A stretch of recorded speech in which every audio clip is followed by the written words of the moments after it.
Hi ಡಾಕ್ಟ್ರೆ. Hi. ನಿನ್ನೆ ಒಬ್ರು ಪೇರೆಂಟ್ಸು ಒಂದು ಮಗುನ ಕರ್ಕೊಂಡು ಬಂದಿದ್ರಲ್ವಾ, ಹುಟ್ತಾನೆ ಮಗುಗೆ ಹಲ್ಲು ಬಂದಿದೆ ಅಂತ ಹೇಳಿ ನಾನು ನೋಡಿದೆ. ತುಂಬಾ ಆಶ್ಚರ್ಯ ಅನ್ನಿಸ್ತು. ಏನದು? ಇದಕ್ಕೆ ನೇಟಲ್ ಟೂತ್ ಅಂತ ನಾವು ಕರಿತೀವಿ. ಯೂಶುವಲಿ 1 in 10,000 ಮಕ್ಕಳಲ್ಲಿ ಇದನ್ನ ನಾವು ನೋಡ್ತೀವಿ. ಇದು ಏನಕ್ಕಾಗುತ್ತೆ?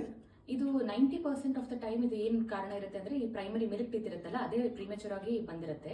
10% ಅಲ್ಲಿ ಎಕ್ಸ್ಟ್ರಾ ಟೂತ್ ತರ ಇದು ಮಕ್ಕಳಲ್ಲಿ ಕಾಣುತ್ತೆ. ಹೆರಿಡಿಟರಿ ಆಗಿರ್ಬೋದು, ಇಲ್ಲ ಕೆಲವೊಂದು ಸಿಂಡ್ರೋಮ್ ಅಲ್ಲೂ ನಾವು ಇದನ್ನ ನೋಡ್ತೀವಿ.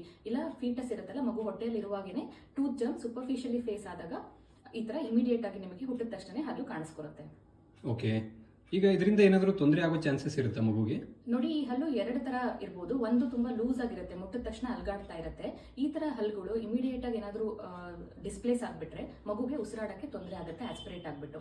ಅದೇ ಫಿಕ್ಸ್ಡ್ ಟೂತ್ ಇದ್ರೆ ತಾನಾಗೆ ಅದು 4 months to 1 year ಒಳಗೆ ಬಿದ್ದೋಗುತ್ತೆ. ಬಟ್ ಇನ್ ಕೇಸ್ ಅದು ಫಿಕ್ಸ್ಡ್ ಇರುತ್ತಲ್ವಾ, ಸೊ ತಾಯಿ ಹಾಲು ಕುಡಿಸುವಾಗ ಅವ್ರ ಎದೆಗೆ ಲ್ಯಾಸರೇಷನ್ ಆಗೋ ಚಾನ್ಸಸ್ ಇರುತ್ತೆ, ಗಾಯ ಆಗೋ ಚಾನ್ಸಸ್ ಇರುತ್ತೆ. ಹಾಗೆ ಮಗುಗೆ ಅದರ ನಾಲ್ಗೆ ಕೂಡ ಗಾಯ ಆಗೋ ಚಾನ್ಸಸ್ ಇರುತ್ತೆ. ಈ ತರ ತುಂಬಾನೇ ತೊಂದರೆ ಆಗ್ತಾ ಇದೆ ಅಂತಂದ್ರೆ ನೀವು ಪೀಡಿಯಾಟ್ರಿಕ್ ಡೆಂಟಿಸ್ಟ್ ನ ಅಪ್ರೋಚ್ ಮಾಡ್ಬಿಟ್ಟು ಅದನ್ನ ರಿಮೂವ್ ಮಾಡಿಸಬಹುದು.